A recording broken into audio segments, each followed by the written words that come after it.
Okay, thank you very much. I got interested in this grand jury presentments as a source, and Louth has one of the best collections of any county, or at least some of the earliest collections, anyway. And so they're very, very interesting as a background. And as you've just heard, I come from this really from an interest in family history. Uh, Family history is hindered by the fact that there are so few sources, especially once you get beyond 1820 or so. So every source is potentially interesting. And so having talked about grand jury presentments for years and years as a wonderful source, I actually knew nothing about them. So about a year ago I got interested and thought I better go and have a look. And they're really fascinating source, both for local, probably better for local history than for family history, but nevertheless for family history they're also very interesting. So I'm hoping then that some of the things that are in here that you learned people will be able to embellish them and put some significance on them for Louth history. So, with that said, we'll go ahead. So I'm going to talk, I'll just give you some background about the history of the grand juries and talk about the presentment system, which is the source of most of the information they contain, and what types of records were created and the scale of those records, and then the location. So this was a picture of, this is Cork Grand Juries from 1899, just the year after they were disbanded. And this was what they might look like. You'll notice all male and elderly. So the grand juries were created. They're a very, very ancient organization. Like, they were established in the 12th century to assist judges in the administration of justice. And they were formed from 23 major county landowners, and were appointed by the county sheriff. And their main task was basically to screen cases that were going to decide whether they should go forward to the court or not. And those of you who are interested in American history or American politics at the moment notice that exactly the same structure is now present in the U.S. The James Comey case that was currently on, it was the grand jury of 23 people, exactly the same, who met to decide whether the case should go forward to the court. And they even used the same terminology, which is when the grand jury decided that a case should go forward, it would be registered as true bill, and if it decided it was not going forward, it was no bill. So exactly the same system. This is kind of colonial English legislation that was put in place in different countries. So they were very much an oligarchy, only male, almost entirely Protestant until the mid-1800s. And their role, as I said, was to decide on cases to be referred to the assizes. And so they met twice annually. So just before the assizes, just before the courts met, they would then decide which cases would go forward to the courts and which wouldn't. And they only had legal jurisdiction during the period of their meetings. So the rest of the year, they had no legal function, whatever. So I'll just give you a timeline of what happened, because they had different responsibilities at different times. So as I said, they're formed in the medieval era, and they were formed to advise judges on matters concerning the tranquility of the king's peace. That's lovely, beautifully put. And then in 1708, they were given formal responsibility for building and repair of jails and courthouses, which would have been a logical function for them to have, since they were concerned with the courts and the jails. And then in 1760, they were given control of vermin, or responsibility for control of vermin, and also for capture of criminals and for a local policing force. And I should say that some counties actually took a lot of those responsibilities on themselves, even before they were given legal responsibility. In 1765, then, they were given formal responsibility for road building, and the presentment system was set up in order to pay for that. So the CES system, we'll talk about that in a moment. So that was 1765. From 1793, then, they had funding for militia activities, and specifically for funding the families of militia. So whereas the militia themselves were paid directly, the families who travelled with the militia were paid by the grand juries. And we'll come across some examples of that later. And then from 1793 also, Catholics and Presbyterians also could become jury members. Before that they couldn't. In 1822 then their policing role ended when the RIC was created. And then in 1898 they were abolished and replaced by county councils. And their legal function was taken up eventually by the Attorney General. But as I say, many counties took on some of these functions even before they were given the legal responsibility for doing it. So what records were created? Well, the main records that were created were the reports on each sitting. And these reports, they covered the presentments, which were the proposals to conduct work on roads or public buildings, and also the payments of jail staff, court staff, all of those kinds, and also for services and supplies that were given to the jails and so on. And there's also then kind of more incidental stuff, lists of jury members, public notices related to it, petitions to central government for more money or whatever, letters back and forth to Dublin Castle about different aspects. But the main reports that are available are these presentments, and they are in bound volumes. They were handwritten until around 1800, differed by counties, and then once they started printing them, the practice was that every jury member would be given a printed copy. So for that reason, a lot more of the printed copies have survived because they're in different places all over the country. So the handwritten reports have not survived in many counties, at least at the moment. They are not, have not been found. But you're lucky in Louth because they do exist. So what were presentments? Well, this is an account by Arthur Young in his travels around Ireland in 1776, and the presentment system basically, effectively, it's like the tender system at the moment. So anybody who wanted to make a proposal to build a road, as you can see up there, say, any person wishing to make or mend a road has it measured by two persons who swear to the measurement before a justice of the peace. It has to be described as we propose to build or maintain a road between point X to point Y, and state that it will be a public good, and then give the cost. And that was basically what the presentment was. And then the grand jury was given this certificate, and they would then make the decision as to whether or not it would be funded. So the typical specification to the grand jury was, for instance, this is an example, to Patrick and William Halpenny to repair and 30 purchase of the road from Ardee to the sea at Annagassan between Crosselish and Harristown, measuring 21 feet wide and 14 presumably in width, or length rather, at 3 and 6 pence per parish, stamp duty, etc., etc. And then finally, and so the presentments were usually made, this is again according to Arthur Young, by resident gentlemen, agents, clergy, or the respectable tenantry. So, and here's an example, I couldn't find one for Louth, but this is one from Laois, where the public notice was put up inviting people to make proposals for road building, and this is where they would be assessed and their certificates provided to go to the grand jury. So the principle was that the grand jury should examine each presentment and assess the need for the proposed work, the competence of the proposers, and the value for money. And there's an example here. They're specified in different ways, but each of them in Louth is basically put as a question whether this job should be done. You can see it here, whether the road from X to Y should be built. So that was what was put to the grand jury. Now the reality was that it was basically a bun fight, and there were multiple different accounts given of the reality of life in the grand jury.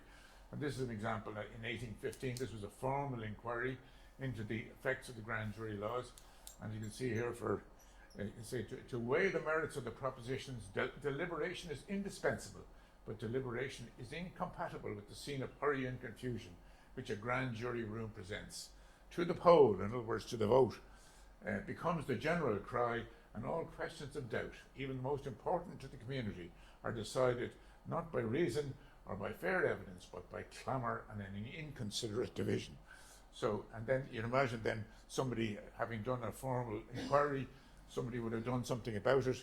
But you see here in 1860, what's that, 45 years later, it's still the situation. So another account says, the proceedings of these courts are often more like bear gardens than anything else, contractors, applicants, court staff and officers, all bowling together, and confusion alone prevails instead of quiet investigation. An uneducated, angry man with good lungs can at all times command a large share of support. So this is the way things were done. As you can see, now this is an analysis that was done in 1834. You can see that it would have been impossible for them to give due care to each one, because you can see that in, for instance, County Down, they were doing 243 cases per day. So you can do the maths on that one. And in Tyrone, it's 434. So it really was a bun fight, just basically who's got friends at court, who's to approve the different presentments that were made.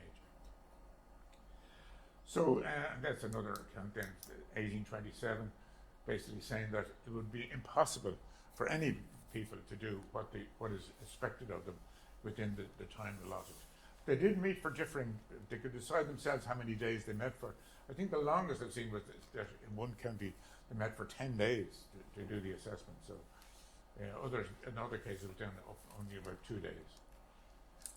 So, and the funding then was done by collection of a tax, this known as the cess. And the way it worked is that if you had a road or for instance, a jail or a court that was of benefit to the whole county, then the whole county would be charged by barony. So the cost of it would be set across the different baronies.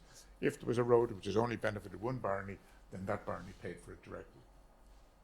So that's an example then of the way in which the funds were structured in 1 year. I don't think it says which year.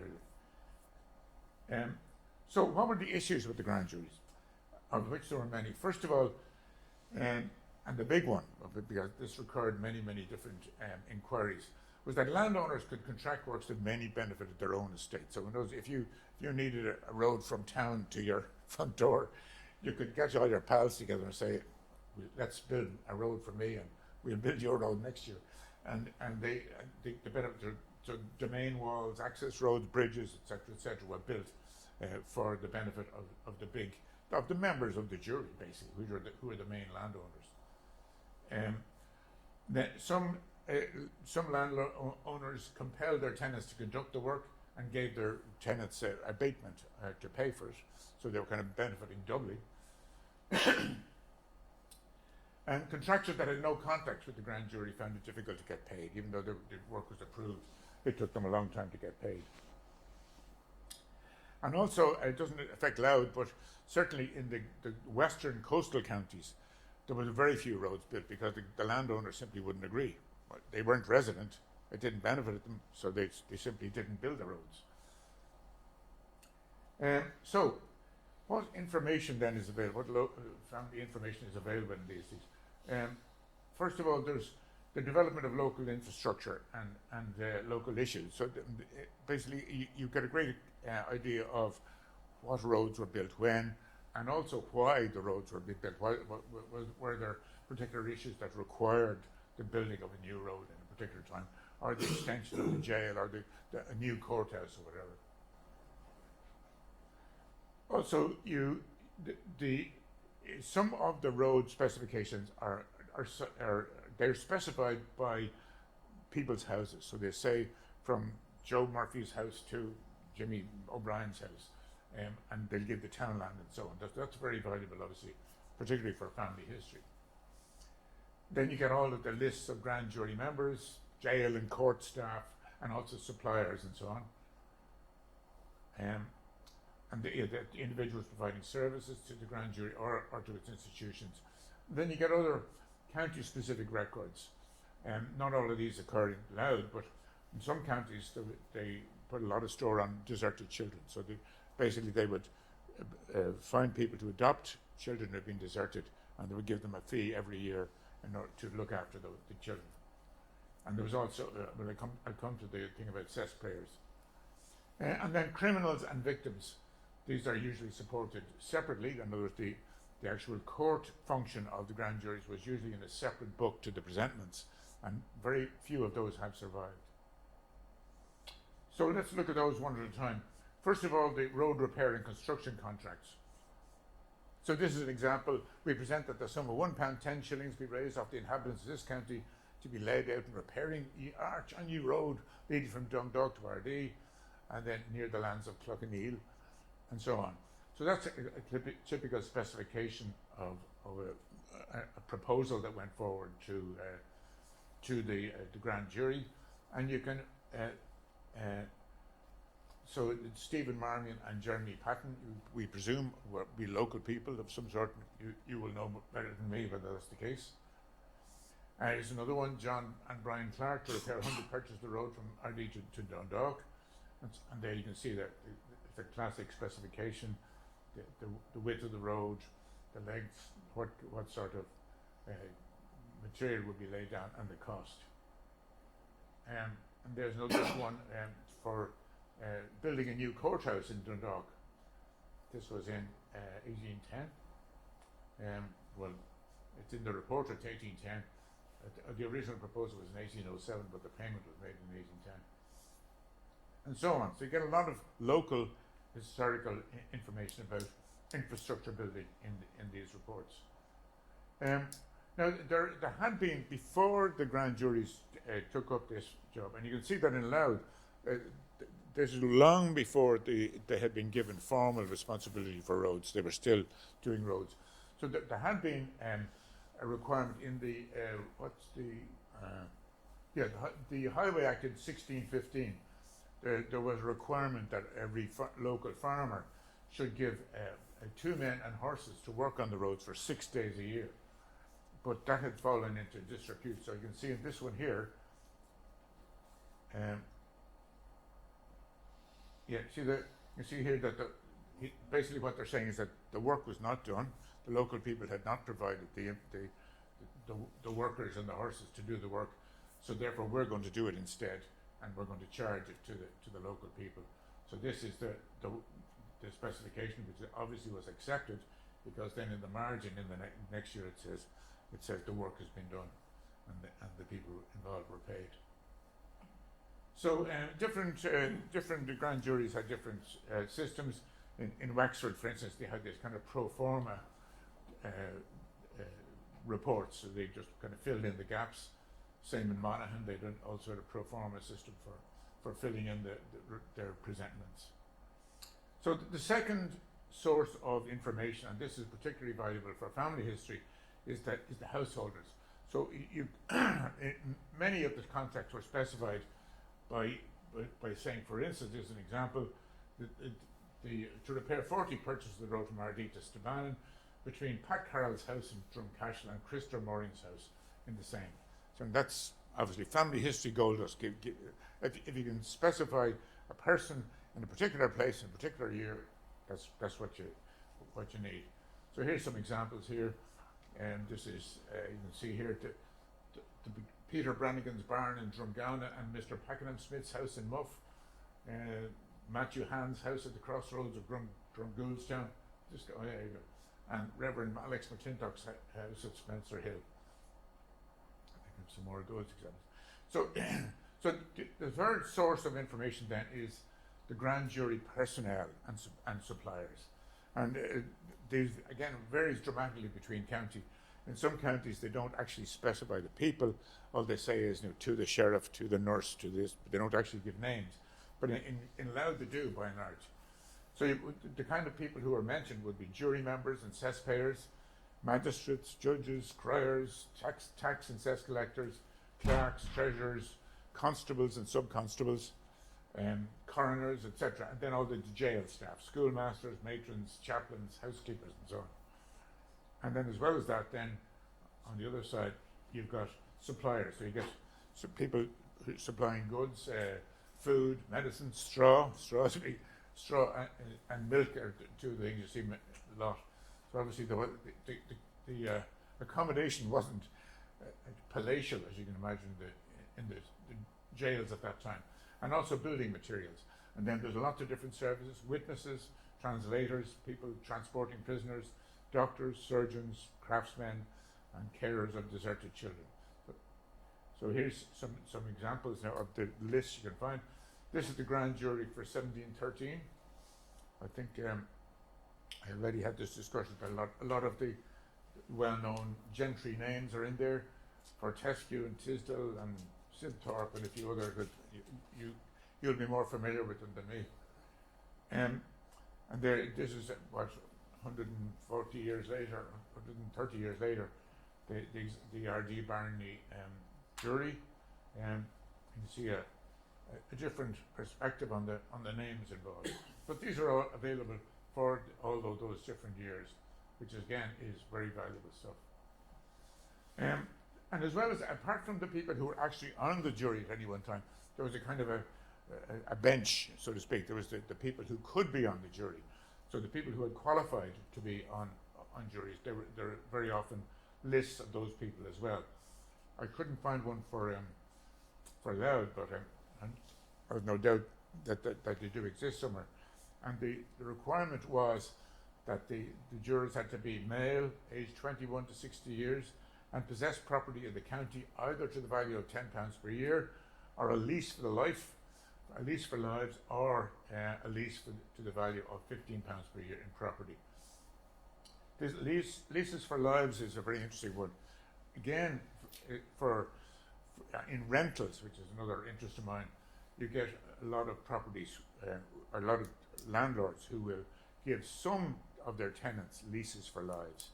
I could never even understand this, because leases for lives caused all sorts of trouble, particularly during the high immigration years, because if you gave, I don't know if you're familiar with this process, but I mean, you could give a lease for 30 years, or you could give a lease for the duration of the lives of 3 specified people.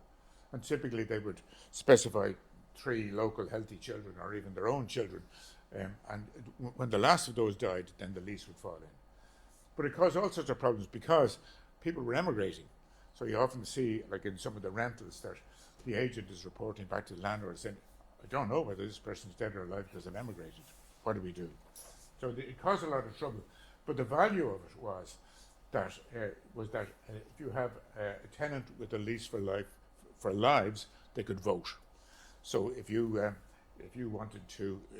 political aspirations, you could give tenants that you knew would vote for you a lease for lives rather than a lease for a specified duration. However, that's an aside to what we're talking about here. So one of the functions, as I said, was the police. And these were called baronial police, or locally called barnies. This was not the get-up of the Louth police, but I couldn't find one. This is Carrick-on-Suir police. So these guys were called barnies, and they were established by the Parliament in 1787 and 1792, but as is often the case, they were formed in certain places much earlier than that. So they had a very poor reputation. There's 2 different accounts here.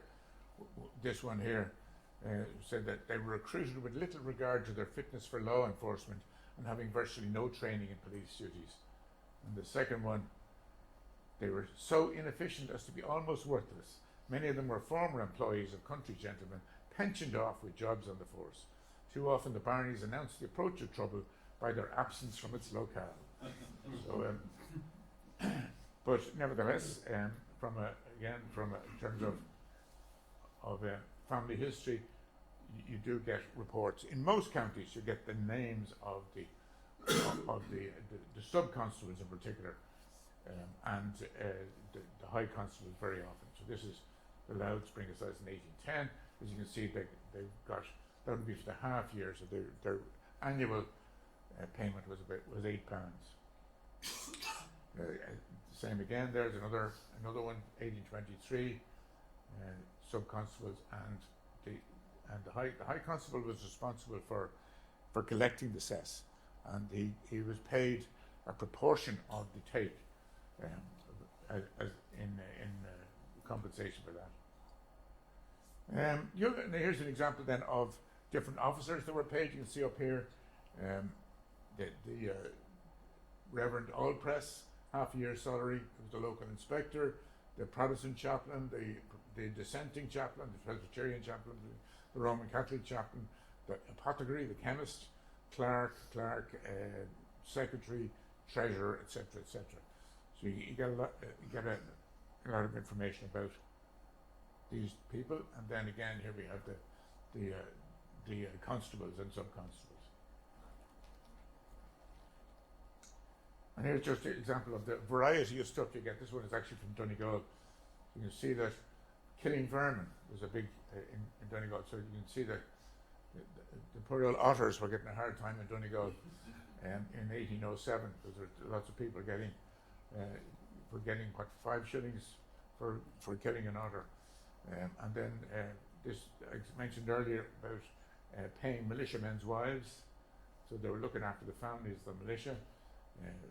Coroner for this guy for keeping the prison of Letterkenny clean and supplying the prisoners with straw, etc. So these are the kinds of activities that were paid for by the grand jury.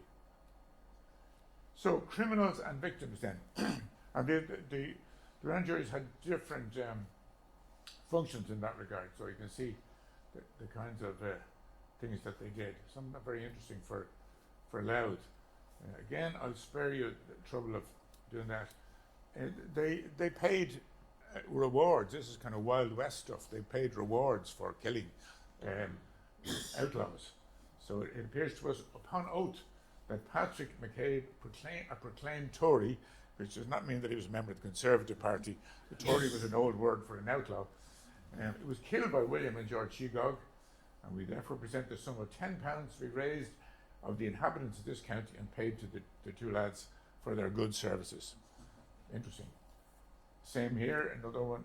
This is Gilbert Agnew, a proclaimed Tory, taken by these 3 gentlemen here, and they were paid £5 for their services. And there's quite a few of those in that period, between 1710 up to 1725 odd.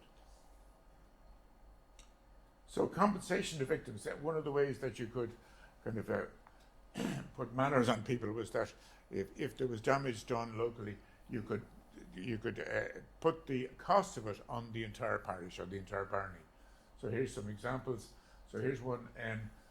These 2 lads, Matthew O'Reilly and Patrick Halpenny, they had burned the house of Townley Patton Filgate at Wild Goose Lodge, and in response, then the entire barony was charged £125 in compensation to Filgate for his trouble.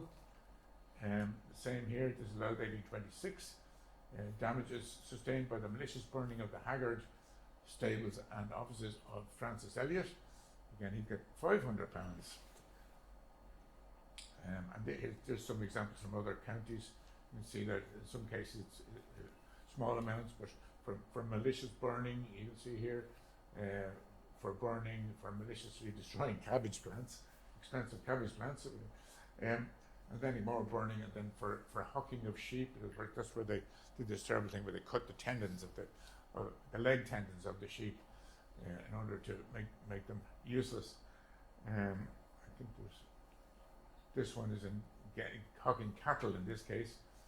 So they eat there's 60 different farmers who are compensated, and all of that money was put onto the parish cess. Now, as I said earlier, there are very few records of the court function that the grand juries have. In other words, when they considered whether a case should be brought forward or not. Longford is one of the few that I could find, and you can see here this is a case. This was George Dowdall against Felix Coughlin, and that is true bill. In other words, it should go forward. I presume this is felony. I'm not sure exactly, but this one here they decided no bill, that it shouldn't go forward, and so on. And again, 1836, the same. This is a little bit more specific. These are the two people involved. So you get horse stealing, goat stealing, desertion of a child, administering illegal oaths, and so on. So, and again, the same thing. Most of them are passed up the line, but a few of them are no bill. So other entries. What kind of other things were paid for? Southwell Ryan for destroying various kinds of vermin. We're a very entrepreneurial bunch, us Ryans, you see. James Gallagher for keeping the jail of Letterkenny clean. So John Farrell for acting as Irish interpreter at the session, 1797. To Lachlan MacLean, schoolmaster of the jail of Dundalk. to this man for bringing prisoners from Baltinglass to Wicklow, and to a High Constable for paying militiamen's wives. So all sorts of different entries can be found in the different grand juries. So now, here's one that you learned people might be able to help me with. In the 1720s, the grand jury was apparently buying. Now, I'm not sure if they're buying the kelp, or are they just giving people a subsidy for producing cut kelp. And this is basically burning seaweed and supplying the ash then to the grand jury. And so lots of examples of that again in the 1720s. And a ton in this case it wasn't a ton as we know it. It's a TUN, and it's a large barrel. And there's another example as I say, there's quite a lot of kelp being purchased by the grand jury at that time. And so the soda, the reason why it was in demand was that, well, it was used for different industrial processes, but also as an agent in bleaching linen. So presumably that's what it was used for locally, but it's kind of, I wonder why the grand jury would have been involved in the whole exercise. So, moving right on then, this is another entry that I found. This is Louth in 1810. So apparently what had happened here is that this man, John Beryl, who had been a priest, had converted to the Church of Ireland.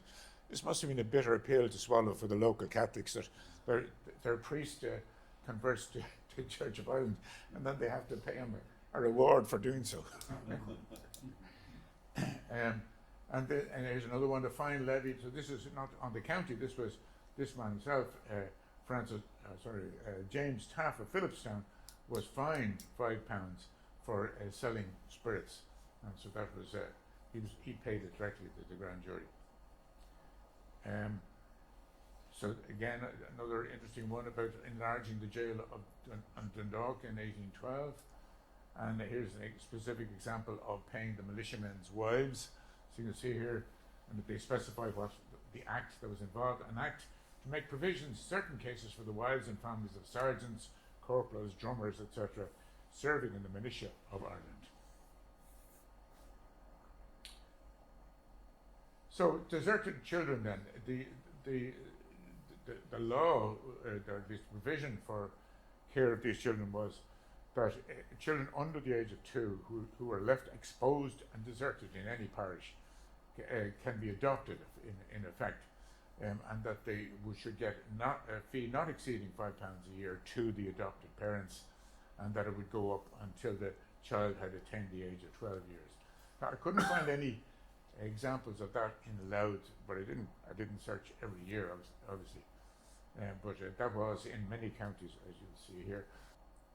This is from Wexford, where they give the names of the children, the names of the adopted parents, and the parish and so on in which they're named, in which they're living, and then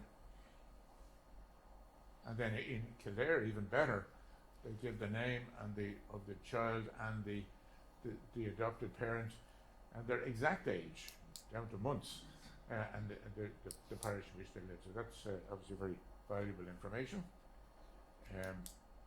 And then another example of material that's found in some counties is Kilkenny, and obviously what had happened was that they were concerned about who was paying the cess, so they did a survey of insolvent ratepayers, of the people who could not afford to pay. But there's 180 insolvent cesspayers listed in grand jury presentment for that year. Again, by street, useful information. Yeah, this is kind of an interesting one. I don't know what's going on here, but this is from Dublin, 1793, and they paid this lady, the wife of James Gordon, for prosecuting to conviction the fellow who murdered her husband. So I'm not sure why she would have been paid a reward for doing that, but nevertheless, £34 in 1793 was a considerable sum. This is I mentioned earlier that each county was required to produce a county map, and this is the Louth County map. The copy I found here was in the virtual treasury, which I'm sure you're familiar with. But some of them are superb, like the maps were produced by the Grand Jury during that time. So, what is the scale of the records created? So I did 2 assessments, just to kind of get me, some idea in my own head about how many people are involved, or how many names are involved. I looked at the 1823 presentment for County Louth and the 1846 presentment for County Wexford. So if you, there are 568 persons named in the Grand Jury presentment for that. This is the exciting life I lead, counting people in the 1823 presentment. There's 568 people named in the presentment. There's 240 of those are contractors for public works. Some of them are mentioned many times because some of the people involved have a lot of different contracts for road building. So, but I put them in just one. Each one is an individual. There's nobody counted twice there. There's about 42% of the total names, and then there's 202 people who are occupants or owners of landmark houses. In other words, they're specified because it gives in the presentment where they lived as a base, on the basis of as a specification for the roadworks. They don't always give the townland, but you are able to say on what road the house was, which is almost as good. There's 103 people who are staff or suppliers, and then there's a very few, about 23, who are others, kind of criminals, plaintiffs, various other people like that. So if you take it that the parish of Louth, the population rather, it was 101. It's a small enough source, but in the absence of anything else, we're very glad to get it. And then if you look at Wexford, obviously a much bigger county, there's 1,500 individuals named, and you can see also that there's quite a bit of change in the Grand Jury responsibilities. They've no police function because the RSC had been formed and there's no payment to constables. They were also at that stage running dispensaries and hospitals, so there's more people involved in that. And there was a requirement then that sureties, obviously that people who had not done the work that they were contracted to do were getting away with it, but at this stage they put in surety, so people who had to, the contractors had to provide a surety that the road would be done, and they presumably they would lodge a bond of some sort. And then most of the baronies provide support for deserted children. This is in Wexford. So if you look at the comparable cases there, proportionally it's somewhat similar. You get 608 people involved in contractors for public works and so on. So again, a lot of information in those reports for Wexford. And you got 18 health-related staff and 4 inspectors of weights and measures. Are you familiar with the term a gouger? That's where that came from. The fellow, the weights and measures people are known. They were originally the word would have been a gauger, but then it became a derogative term, a gouger. That's where they were the inspectors of weights and measures. And so, where are these records located? County archives and libraries are the main source. Obviously, that's because the county councils took over from the grand juries, so the records would have transferred into the county councils, and then it would have come down into the county archives. And you can see some of the counties with earlier and better records there. Donegal, Louth is coming up, and so on. But in a lot of cases, there are very few. Like you see, Kerry, it's got very, very few. It's only in the very last part of the grand jury from 1874 and so on. What else is, unfortunately, same Leitrim, 1887 and so on. And maybe they're somewhere else, but they're not there. Louth then has, as I said earlier, has got a very good collection, and they're online here, the digital archives. So where else? The National Archives of Ireland has. They don't have presentments. What they do have is they've got correspondence related to the grand juries, particularly in one of that great resource, the Chief Secretary's Office records you're probably all familiar with. This one, CSORP, this record here, which is the Chief Secretary, as you stop me here if you know all this, but Chief Secretary from 1800 was basically the main civil servant in Ireland after the dissolution of the Irish Parliament. So everything went through his office, and all his correspondence, petitions, letters, etc., they all went to that office. And at they put all of this, the National Archives, on the basis of a bequest from an American, an Irish-American fellow called Crowley. They put all of this information online, and it's at that address there. A great, wonderful treasure trove of information. Then the National Library they do have presentments, but they've also got jury lists and a whole lot of range of books and pamphlets dealing with aspects of the grand jury system. Prony obviously has the equivalent information for Northern Ireland, and there's a whole lot of online sources. The virtual treasury, which you're probably familiar with, is the program to try and recover the information that was lost from the Public Record Office. Digital Repository of Ireland, archive.org, they've got some good stuff. The Bodleian Library has got early Kilkenny volumes, and then igp.web.com has got index records for some counties as well. So they're in different archives in various forms. And then there's the Journal of the Genealogical Society of Ireland, the next issue, which is due out within the next 6 weeks or so. I've got an article in that, if you're interested, basically telling you everything that I've just told you. You want to hear it again? I think that's it.